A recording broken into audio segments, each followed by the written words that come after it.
Hi, my name is Jackie Murray, and I'm your guide through these 32 lessons of the Structured Learning Technology curriculum for first grade. We're on lesson 7, and that's on pre-keyboarding. Every curricula, every grade level curriculum includes a lesson on keyboarding, or in the case of kindergarten and first, pre-keyboarding, because we really don't want them focusing on keyboarding at that young an age. So this just gets them ready for keyboarding, knowing certain basics so that they don't think they're supposed to keyboard with their thumbs like they do on a smartphone, but they start getting a couple of concepts down, and then we start with the keyboarding skills. So that's why we call it pre-keyboarding. Definitely not worried about touch typing, not worried about all fingers or pressing hard or anything like that. Okay, so the essential questions you're going to ask is, the goal of keyboarding is that they can type fast enough to keep up with their thoughts.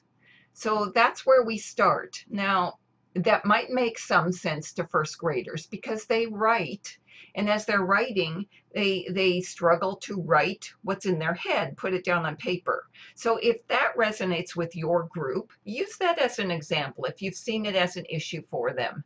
Otherwise, save that for later. We will get back into this in some later lessons. So keyboarding is scaffolded year to year. What they're doing this year, they can accomplish because of what they did last year. Pre-keyboarding last year, pre-keyboarding this year. But if they had to start from scratch this year with mouse skills and with hands on the one side of the keyboard, what they're trying to accomplish this year would be much slower. So it is scaffolded.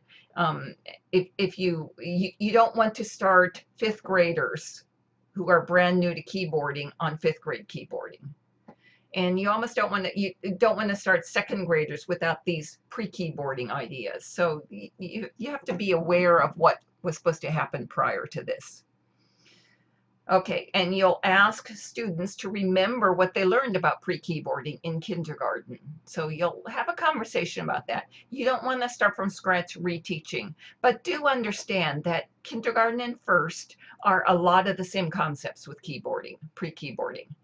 So you will reteach what you taught last year, but you're going to do it faster with the understanding students already know it. Vocabulary is probably pretty much what you're used to. Touch typing, maybe not. Problem solving, I can't remember where the keys are, and that's fine. They're not supposed to really till fourth grade. And then fourth grade starts touch typing, which means they have to know where the keys are. So they get to spend a couple years figuring out where keys are. I can't type fast.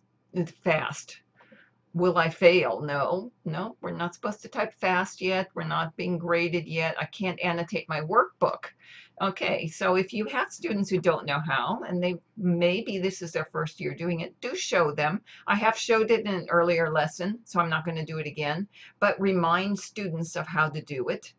And in your particular annotation tool is good. Now they may not have that at home, so show them in this standard Adobe Acrobat tool also, if you can do that. So posture, they like to sit the way they want to sit, but they've got to sit the right way. Short keys, they like short keys or they don't like short keys, but it doesn't matter. It's an alternative, and that we cover under problem solving as much as keyboarding. Okay, new keyboarding posture. We're going to get picky about keyboarding posture and short keys. Okay, so let's see. I think the preparation is pretty normal. They're going to practice on that keyboarding tool, whatever it is you use in your classroom. In first grade, if students wonder why they're taking keyboarding, it might be a good idea to have a discussion with them about that. Read the article, Is Keyboarding Dead? And it'll give you some ideas. But if students aren't convinced that they should be learning keyboarding, you're going to have a heck of a time teaching it to them. So address that so they're ready. Your goal this year is to get them ready for second grade's requirements of two-hand typing. So that's kind of what you're aimed at. Here are your stages right down here. So you're going to do keyboarding overview, keyboarding short keys, and assessment. Now, assessment is very first grade oriented, but it's some assessment so that they get that stress and that feeling of, okay, I want to do my best. And you get some idea of where they are. So review the key board. These are the common keys that they'll want to know by the end of 5th grade. You're going to pick and choose the ones you use the most this year and have them start remembering those. Things like backspace, delete, caps lock, flying windows maybe, space bar. So you'll be surprised how many there are. By the end of 5th grade, they want to know all of these that they could fill in the important keys template. This is posture. This is how you want them to sit, and they have kind of a cute little one that they in their book. So this is what theirs looks like, and that's how they're going to sit. It's not keyboard in their lap with one hand and their foot under their butt. No, we don't sit that way. They want to get in the habit of sitting the right way so that they can do as well as possible. They probably already know the typing program, but if they don't, introduce it. And there's a lot of options. If for some reason you don't want to use this one, here's websites and apps you can use, links for those. So go over those and pick a couple that work for your students. Type to Learn Junior is a good one also. So, and then have them know how to get to that tool, because a lot of times the warm-up is going to be open your typing tool. So you want them to be comfortable getting there by themselves. Now, anytime you go online, like you would for this one or for most of these, you want to review how students do that safely. They're good digital citizens. They stay in the neighborhood. They don't answer questions from strangers. So go through the correct way to handle going online every single time. Till you think that they've got it, till they do it naturally. Hints to be covered, so kind of dole these out throughout the year. Here's the short keys. There's only 3, but there could be a lot more depending. There is a poster in the appendix of a lot of short keys. And the assessment is just it's more of an anecdotal assessment. It's not a quiz. But do not expect touch typing.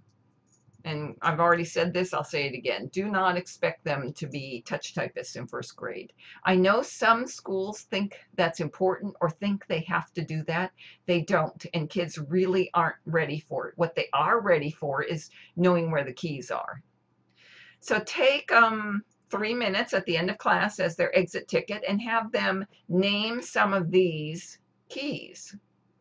Just go around and name these important letter keys. There's 3, 6, 9, 12, 15 of them. So have them name as many as they can. Without, and they could, obviously they can look at the keyboard because some of them are going to be labeled, but they won't be able to do it very fast if they're reading it off the keyboard. So have them name it, and then the other person names it, and then they're good. And I think that's about it. All right. And then we go on to a good one next week. All right, guys. Have a great week. Ask me any questions you are curious about in our discussion boards. And look forward to talking to you later. Bye.